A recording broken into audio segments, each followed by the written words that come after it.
வைக்குமாறு கேட்டுக் கொள்ளப்படுகிறார்கள். படகுகளையும் கட்டுமரங்களையும் பாதுகாப்பான இடத்தில் கட்டி வைக்குமாறு கேட்டுக் கொள்ளப்படுகிறது. தூத்துக்குடி துறைமுகத்தில் ரேடியோல சொன்னதை கேட்டீங்கல்ல? சீக்கிரம் கிளம்புங்க, பக்கத்துல இருக்கிற புயல் பாதுகாப்பு மையத்துக்கு போயிடுவோம். வாங்க. இருங்கப்பா, சூறாவளி வரும்போது முதல்ல என்னென்ன செய்யணும், எதெல்லாம் நாம செய்யக்கூடாதுன்னு உங்களுக்கு தெரியுமா? சிக்கு, உனக்கு தெரியும் தானே? அப்பவா நாம 2 பேரும் செஞ்சு காட்டுவோம்.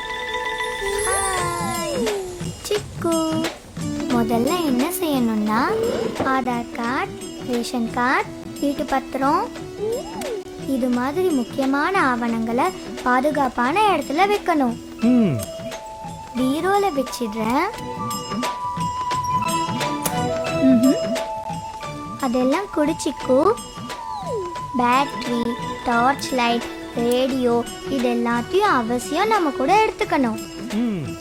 கேஸ் கசிவு ஏற்படாதபடி சிலிண்டரை ஆஃப் பண்ணி வைக்கணும். ஜன்னல் கதவு, வாசல் கதவுகளை டைட்டா மூடி வைக்கணும். எல்லாத்துக்கும் போய் சொல்லல. ஏ கன்சாமி, அட உடைஞ்சு ஊருக்குள்ள வெள்ளம் வந்துகிட்டு இருக்கனே ராமசாமி சொன்னா.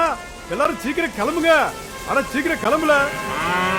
கேட்டீங்கல்ல, வெள்ளம் வரதுக்குள்ள சீக்கிரம் நாம கிளம்புவோம். வாங்க. நில்லுங்கப்பா. என்னம்மா? அவசரப்படாதீங்க. முக்கியமா இந்த மாதிரி வதந்திகளை நம்பவே கூடாது. உண்மைனா அரசாங்கம் ரேடியோல அறிவிச்சிருப்பாங்கல்ல.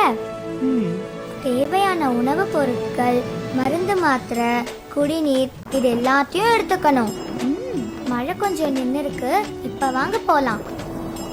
வெளியே போறதுக்கு முன்னாடி மறந்துடாம மின் இணைப்பை துண்டிக்கணும்.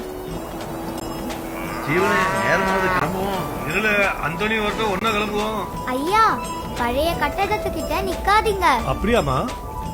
பலத்த காத்தடிச்சு மழை பெய்யும் போது மரத்துக்கு கீழேயும் நிக்க கூடாது. அது ஆபத்து.